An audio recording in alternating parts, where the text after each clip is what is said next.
conditions with the rest of Indian society, and they were forced to do the worst jobs. Somebody had to help them. Chapter 8. Independence. In 1929, the British sent an all-white committee to India to see if the country was ready for home rule or self-government under the British. We decided to boycott the committee, and we began to write our own constitution. If the British didn't accept it by December, we would declare our independence. At midnight on December 31st, we declared our independence and announced the beginning of a non-violent resistance campaign. Our Congress party elected Jawaharlal Nehru, one of the party's most talented members, as president. I was very happy because I admired him very much. The first thing we did after we declared independence was to organize a celebration. On January 26th, in the towns and villages of India, hundreds of thousands of people together agreed, "It is a crime against man and God to accept British rule." I felt everybody was ready now for the fight ahead. Our first act of nonviolent resistance was to demonstrate against the salt tax. For many years, Indians could only buy salt from the British, and the British made us pay a very high tax for it. Unfortunately, this tax affected the poor people most. I decided to march 240 miles from my ashram to the Arabian Sea. There was plenty of free salt in the sea, enough for many poor people. The British laughed at me, but they didn't understand my people the way I did. On March 12th, I began the long walk to the sea. 78 friends walked with me. We walked on narrow roads from village to village. I was 61 years old at the time. People said, "It will be difficult for you to walk so far." But I was a good walker, and I stayed strong because the people supported me. In every village, people came out to meet us and shouted, "We are with you, Bapu." I cried from happiness most of the time, especially when people joined the march. Journalists from all over the world walked with us and wrote about our march. When we finally arrived at the sea on April 5th, there were several thousand of us. The next morning I went to the sea and picked up some salt. Everybody with me did the same thing. But according to the British, we were committing a crime because we took the salt directly from the sea. In May, I was sent to prison again. A year later, a new British representative, Lord Irwin, arrived in India.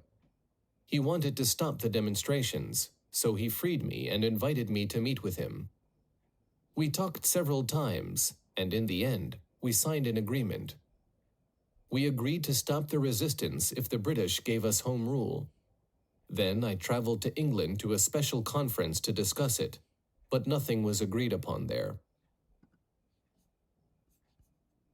While I was there, I met many interesting people. Every morning I went for a walk and talked with the children in the streets. I explained why I chose to stay in the poor part of the city and why I was wearing my strange clothes in England. They began to call me Uncle Gandhi. One father complained to me, "My little daughter comes to me every morning, hits me and wakes me up. She says, 'Now don't hit back. Violence is not the way.' Gandhi says that all the time." On my birthday, October 2nd, the children gave me 2 toy dogs, 3 pink birthday candles, a plate, a blue pencil, and some sweets. I was very pleased and took all the gifts home with me to India. Another very nice surprise was the welcome from the people of the cotton industry of Lancashire, in the north of England. Many people there lost their jobs in this industry because the Indians didn't buy British clothes anymore. I explained why we were doing this. This is part of a bigger fight to free my people so they can live better. Most of them understood in the end. Chapter 9. The resistance begins again. While I was in England, the agreement with Lord Irwin began to fail, and Nehru and other leaders were arrested. I decided to go home. A week after I arrived, I was also arrested, and the resistance began again. There was a new British representative in India, and he was very tough.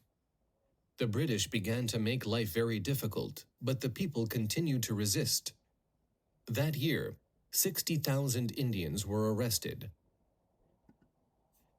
Again, I traveled all around the country, but not all the Hindu leaders agreed with me about the untouchables. One day, I was walking to a hall, and somebody threw a bomb at me. I wasn't hurt, but 7 of the people with me were injured. Everybody was worried for my safety. I told them, I don't want to die, but if I die trying to help my people, I accept my destiny.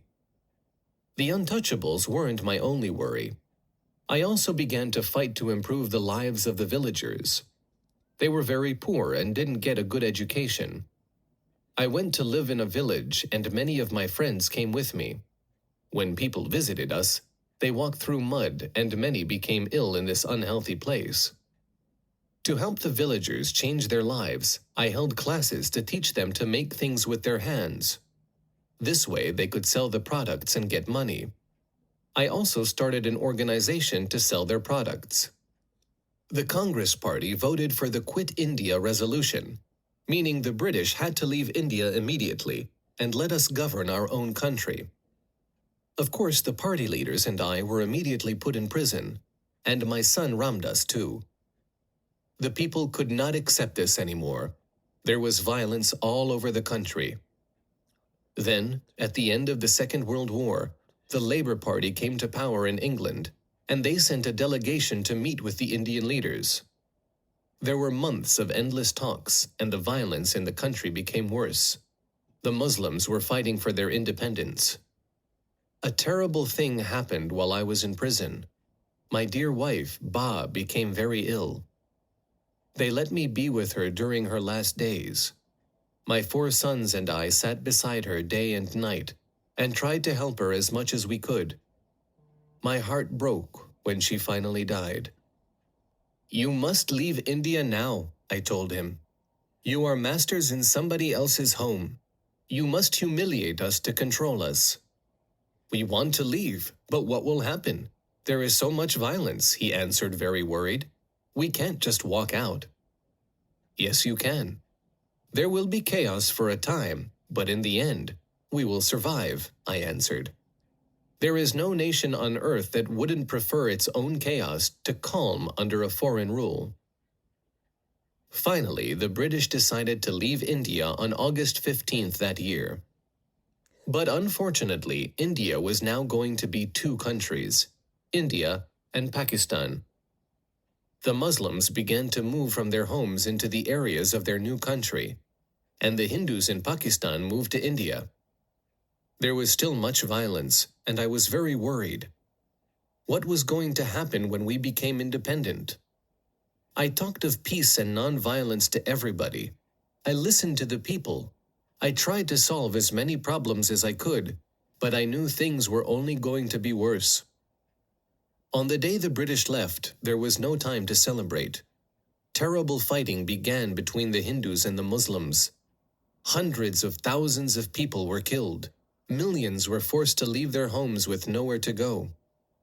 I felt powerless. Every night I talked to the people and tried to stop the violence. In November, I went to visit homeless Hindus and Muslims in camps. I told them, I'm sad to see so many of you without homes. I can help you most if I tell you how to be better. You must help each other. You must live for others and not only for yourselves.